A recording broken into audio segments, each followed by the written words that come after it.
আসসালামু আলাইকুম বন্ধুরা। এই যে চলে আসলাম ঝটপট বিকেলের নাস্তা নিয়ে। তো এভাবেই তোমরা পাতাকপি করে থাকলে ঝটপট কিন্তু এই নাস্তাটা বানিয়ে নিতে পারো। এতটাই মজা হবে যে সবাই খেয়ে বলবে আরও খাবো, আরও খাবো।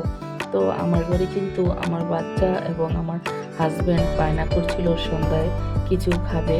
তো তার জন্য এই যে সহজ পদ্ধতিতে আমার কাছে পাতাকপি ছিল, তো সেটাকে আমি কুচি করে নিয়েছি, একটু বড় বড় করে টুকরো করে নিয়েছি। আবার এতটা বড় না, কিউব কিউব করে কেটেছি।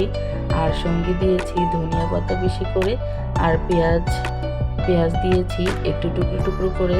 আর হলো কাঁচামরিচ, ধনিয়ার গুঁড়া, হলুদের গুঁড়া, মরিচের গুঁড়া, আর দিয়েছি জিরার গুঁড়া, আর দিয়েছি একটি যে ম্যাগি মশলা আছে, ম্যাগি স্বাদের ম্যাজিক মশলা, সেই মশলা দিয়েছি 1 প্যাকেট। এই সবগুলো একসাথে দিয়েছি। আর দিয়েছি হলো চাউলের গুঁড়ো, শুকনো যে আতপ চাউলের গুঁড়ো, সেটা আমার ঘরে করা ছিল, সেটাই আজকে আমি এখানে দিয়েছি। আর হলো শুকনো আতপ চাউলের গুঁড়োটা দিয়ে ভালো করে বাইন্ডিংটা হয় না, তার জন্য আমি কিছুটা আটা দিয়ে দিয়েছি। আটাটা দেওয়ার কারণে এটা কিন্তু সুন্দরভাবে লাসা লাসা হয়েছে। কারণ হলো শুকনো আতপ চালের গুঁড়োটা অনেক সময় লাসা হতে চায় না। তো শুকনো আতপ চালের গুঁড়োটা দিলে কিন্তু ভালো মচমচা হয়, তার জন্যই এটাকে দেয়া। আর আতপ চাল না থাকলে তোমরা কিন্তু শুধু আটা দিয়েও এই কাজটা করে নিতে পারো। তো আমি সাথে আটা এবং শুকনো আতপ চালের গুঁড়ো দিয়ে এই সবগুলো উপকরণ একসাথে দিয়ে এই যে সুন্দরভাবে মাখিয়ে নিয়েছি। আমি কিন্তু মরিচের গুঁড়ো কম দিয়েছি, কারণ হলো আমার ছোট ছোট বাচ্চারা, তোমরা সবাই জানো, ওরা কিন্তু এত ঝাল খেতে পারে না। তার জন্য দেখা যায় আমি 2টো কাঁচামরিচ টুকরো করে দিয়েছি, আর শুকনো মরিচের গুঁড়োটা বেশি একটা দেইনি, এই সামান্য একটু আর কি। তো এই যে দেখো আমি কিভাবে দিয়ে দিচ্ছি। সয়াবিন তেল গরম করে নিয়েছি কড়াইতে। এখন আমি সুন্দর করে পেঁয়াজের আকারে এই যে হাতে দিয়ে দিচ্ছি। তো বন্ধুরা, এখন আমি সবগুলো একসাথে দিব না, অর্ধেক একবার দিব আর অর্ধেক আরেকবার দিব। তো এইভাবে আমি সবগুলো পাকোড়া ভেজে নেব লালচে করে।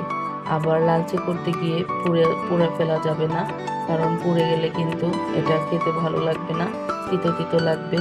তো আমার হাজব্যান্ডও এত বেশি ডিপ ফ্রাই পছন্দ করে না, আমি এটাকে একটু সাদা থাকতেই নামিয়ে নেব।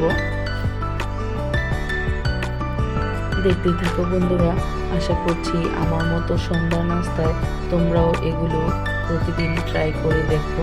তো আমি ভাজা পোড়া খুব কমই করি, যেহেতু আমার হাজব্যান্ড এগুলো পছন্দ করে না বেশি একটা। তো আজকে সে বাসায়, সে বলল যে একটু পিঠা টিঠা বানাও। তো পিঠা কি বানাবো আর ভেবে পাচ্ছিলাম না। তো তার জন্য পাতাকপিটা ছিল ঘরে, সেটাকেই আমি আজকে এই পাকোড়া হিসেবে চালিয়ে দিয়েছি। নাস্তাটা কিন্তু হেভি হয়েছে। দেখো পাতাকপিটা যে আমি একটু কিউব করে কেটে দিয়েছি, এটা কিন্তু খেতে বেশ ভালো লেগেছে। বাচ্চারা কিন্তু সবাই একদম মজা করে খেয়েছে। সাথে আমার মেয়ে দোকানে গিয়ে সস নিয়ে এসেছে, তো সে আবার সস দিয়ে খেলো। দেখলাম যে ভালোই মজা হয়েছে। ম্যাগি স্বাদের মশলা দিয়ে কিন্তু অনেক মজাদার খাবার বানিয়ে নেওয়া যায়। আসলেই এটাতে ম্যাজিক আমার মনে হয়। এই মশলাটা দিলে খুব সুন্দর ঘ্রাণ আসে এবং খেতে মজা হয়। এই যে আমি একবার ভেজে উঠিয়ে নিয়েছি, দেখতেই পাচ্ছ একদম ডিপ ব্রাউন করিনি, হালকা ব্রাউন করেছি। এটা তুলে নেওয়ার পরে কিন্তু আরেকটু কালার চলে আসে আর মচমচা হয়ে যায়। তো আমি এই যে আরেকটা কড়াইতে দিয়ে ভেজে নিচ্ছি।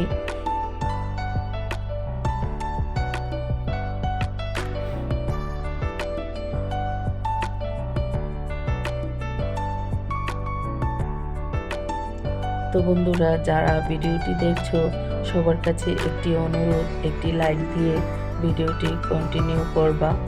আর কেমন হলো আমার এই নাস্তা রেসিপিটা সবাই কমেন্টস করে জানিয়ে যাবা। তোমাদের একটি কমেন্টস আমার কাছে খুবই গুরুত্বপূর্ণ। আমার পরবর্তী কন্টেন্ট বানাতে আমাকে আগ্রহ যোগায়। যারা নতুন আছো আজকের ভিডিওতে প্লিজ সাবস্ক্রাইব করে পাশে থাকা বেল আইকনটি অন করে দিবা, এতে করে আমি নতুন কোনো ভিডিও দিলে তোমাদের কাছে নোটিফিকেশনটা সঙ্গে সঙ্গেই চলে যাবে। তো এই যে দেখো মুখরোচক এই নাস্তাটা অতি সহজভাবেই করে নিয়েছি। খুব মজা হয়েছে না? দেখতে যেমন সুন্দর হয়েছে, খেতে কিন্তু আরো বেশি মজা হয়েছে। রমজান আসছে, এই রমজানে কিন্তু আমরা চাইলে এভাবে পাকোড়া ভেজে ইফতারিতে রাখতে পারি, যারা ভাজা পোড়া খেয়ে অভ্যস্ত। তো আমার হাজবেন্ড দেখা যায় সে সবজি পাকোড়া খেতে পছন্দ করে, বলে যে সবজি তো খাওয়া হলো, সে হলো যে চাল কুমড়ো আছে না, চাল কুমড়ো এনে দিবে রোজার মাসে, সে চাল কুমড়ো দিয়েও আমি বেসনে ডুবিয়ে তাকে ভেজে দিই, সে এগুলো খায়, তার কাছে খুবই ভালো লাগে, মজা করে খায়। বেগুনিও খায়, কিন্তু আলুর চপটা তেমন একটা খেতে চায় না। তো এই যে দেখো আমার পাকোড়াগুলো কিন্তু রেডি হয়ে গিয়েছে আলহামদুলিল্লাহ। টমেটো সস দিয়ে খেতে কিন্তু বেশ মজা হয়েছে, বাচ্চারা বেশ মজা করে খেয়েছে। আজকের মতো এখানেই বিদায় নিচ্ছি, দেখা হবে নেক্সট কোনো ভিডিওতে। সে পর্যন্ত সকলেই ভালো থেকো। আল্লাহ হাফেজ। আসসালামু আলাইকুম বন্ধুরা।